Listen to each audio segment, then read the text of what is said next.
Selamat berjumpa kembali di dalam layanan audio Sahabat Seperjalanan. Hari ini adalah hari Rabu 22 Juni 2022. Tema renungan saat teduh kita dengan judul Merekatkan yang Pecah. Merekatkan yang pecah. Firman Tuhan terambil dalam 1 Yohanes pasal 4 ayat yang ke-21. Dan perintah ini kita terima dari Dia. Barang siapa mengasihi Allah, ia harus mengasihi saudaranya. Mari kita berdoa. Bapa yang di dalam sorga, kami ingin belajar bagaimana merekatkan yang pecah. Namun sebuah pertanyaan, jika yang direkatkan tetap sulit untuk kemudian bersatu kembali, bagaimana kami menghadapinya? Biarlah firman Tuhan akan membimbing kami untuk mendapatkan jawabannya. Dalam nama Tuhan Yesus kami berdoa, amin. Shalom sahabat seperjalanan yang dikasihi Tuhan, merekatkan yang pecah. Seorang ibu rumah tangga mengontak saya dan mengatakan, bagaimana saya yang sudah tua 70 tahun lebih, namun memiliki suami seorang penjudi, dan apapun yang ada dalam rumah itu mau dijual, dia kasar, dia terkadang mengancam, dan melakukan segala perkara. Pertanyaannya, ini sebuah kondisi yang sudah pecah, dan bagaimana merekatkannya? Apakah akan tetap tinggal satu rumah, atau berpisah rumah, sekalipun tidak bisa untuk bercerai? Sahabat seperjalanan, seringkali kita diperhadapkan kepada banyak aspek dalam pekerjaan, di masyarakat, di usaha, di rumah tangga. Kita bertemu dengan orang yang memang sudah pecah, namun kita tetap harus ada di sekitarnya. Bagaimana kita menyikapinya? Firman Tuhan mengatakan dengan sangat ideal. Dan perintah ini kita terima dari Dia, barang siapa mengasihi Allah, ia harus mengasihi saudaranya juga. Kalau orang itu, sang suami itu tetap minta untuk berjudi, apakah dikasih? Mari kita belajar mundur terlebih dahulu untuk menjawab pertanyaan dari kasus yang pertama ini. Sahabat seperjalanan yang dikasihi Tuhan, kalau kita mengingat bagaimana kasih Allah, Allah mengasihi Adam dan Hawa. Namun karena pelanggaran yang dilakukan, kemudian Alkitab mengatakan Adam dan Hawa diusir dari Taman Eden. Dan malaikat menjaga Taman Eden tersebut agar Adam dan Hawa tidak masuk kembali. Yang menjadi sebuah pertanyaan, apakah Tuhan tidak mengasihi Adam dan Hawa? Justru karena Tuhan mengasihi Adam dan Hawa, maka Adam dan Hawa diusir dari Taman Eden. Mengapa Tuhan melakukan hal tersebut? Karena itu adalah cara untuk menghukum tindakan pelanggaran yang sudah dilakukan. Pertanyaannya selanjutnya, apakah kasih harus menghukum? Bukankah kasih tidak perlu menghukum? Sahabat seperjalanan, di dalam kasih ada ketertiban, di dalam kasih ada ketaatan, di dalam kasih ada ketundukan dalam kebenaran. Tatkala seseorang tidak tunduk, tidak taat kepada kebenaran, maka tidak akan dibiarkan. Caranya adalah mengembalikan yang bersangkutan ke dalam kebenaran. Cara mengembalikannya bagaimana? Salah satu cara yang dilakukan Tuhan adalah melakukan hukuman. Hukuman adalah bentuk daripada kasih Allah yang real. Namun tatkala manusia melakukan upaya bagian dirinya sudah semaksimal mungkin, namun dia tidak sanggup, di sanalah kemudian unsur kasih berlaku. Manusia tidak sanggup untuk menyelamatkan dirinya setelah diusir dari Taman Eden. Karena manusia tidak bisa berbuat sebaik apapun, dia tetap berdosa dan tetap tidak bisa dipulihkan pada saat seluruh upaya yang memang tertutup. Di sanalah kemudian kasih itu menjadi berlaku. Ada kasih yang membiarkan seseorang harus bertanggung jawab atas perbuatannya.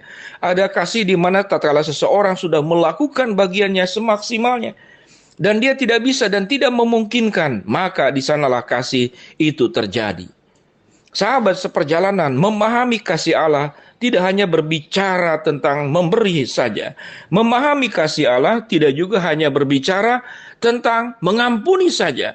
Memahami kasih Allah harus menjadi sebuah patokan, tujuan akhirnya akan membawa kepada kebaikan kepada yang bersangkutan.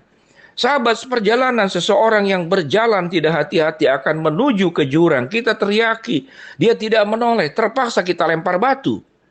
Tentu jangan batu besar, tapi batu yang membuat dia marah. Dan kita lempar orang tersebut dan dia marah, dia berbalik badan, dia mengejar kita. Pada saat itulah kita sedang mengasihi dia. Apakah mengasihi dilempar batu itu sakit? Jangan dilempar batu. Lalu kita teriak, dia tidak dengar. Lalu dibiarkan saja, dia akan mati. Kematian masuk jurang lebih menakutkan daripada hanya dilempar batu yang mungkin hanya lecet saja atau luka kecil. Demikian juga tindakan Allah di dalam mengasihi. Sehingga dengan demikian sahabat seperjalanan pada layanan audio sahabat seperjalanan saat ini, kita akan belajar sisi kasih dari sisi yang lain. Sisi kasih yang tidak hanya memberi tapi mendidik. Sisi kasih yang tidak hanya membiarkan tapi memaksa. Memaksa orang untuk melakukan sebuah tindakan, yaitu berbalik dan bertobat dan merubah hidupnya untuk kembali ke dalam jalan Tuhan. Dengan demikian sahabat seperjalanan, kasih Allah adalah sebuah misteri. Namun semangat dan dorongan dari kasih adalah apapun yang kita lakukan harus membawa kebaikan kepada orang yang bersangkutan dan membawa orang yang bersangkutan itu kembali ke dalam jalan Tuhan. Itulah kasih. Tujuan utamanya mengembalikan orang bersangkutan kembali kepada jalan Tuhan. Bagaimana cara untuk mengembalikan kepada jalan Tuhan? Bisa dengan memaafkan, bisa dengan menerima, bisa dengan memberi, bisa juga tidak memberi. Bisa juga kemudian didisiplin, bisa juga kemudian dipisahkan. Dalam rangka mengasihi orang yang sudah berbuat kejahatan, dia harus kemudian menjalani masa hukuman karena pelanggaran hukum di negara yang didasarkan oleh hukum yang berlaku. Maka karena kasih, seorang anak yang narkoba berkali-kali, dia terlibat ke dalam pelanggaran hukum, ditangkap oleh polisi, maka jangan ditebus. Biarkan dia masuk ke dalam penjara. Biarkan dia bertanggung jawab atas perbuatannya. Biarkanlah di dalam penjara, di dalam lapas, lembaga pemasyarakatan, dia merenung bersama dengan Tuhan apa yang diperbuatnya tersebut, yang kemudian dia harus kembali dan bertobat. Apakah Tuhan mengasihi membuat Paulus kemudian terjatuh dari kudanya dan buta beberapa hari? Itulah kasih Allah. Kasih Allah bisa membuat yang buta melihat, tapi kasih Tuhan pun bisa membuat yang melihat menjadi tidak bisa melihat atau dibutakan dalam satu waktu tertentu. Sahabat seperjalanan, ayat yang lebih menakutkan adalah kalau tanganmu itu membawa engkau jatuh dalam dosa, maka lebih baik tanganmu dipenggal dan engkau lebih baik masuk surga dengan tangan sebelah daripada kedua tanganmu itu engkau masuk ke dalam siksaan yang kekal. Sahabat seperjalanan sulit memahami kasih Allah. Namun seringkali sebagai orang tua dengan terpaksa kita memukul anak bukan karena kita tidak mengasihi.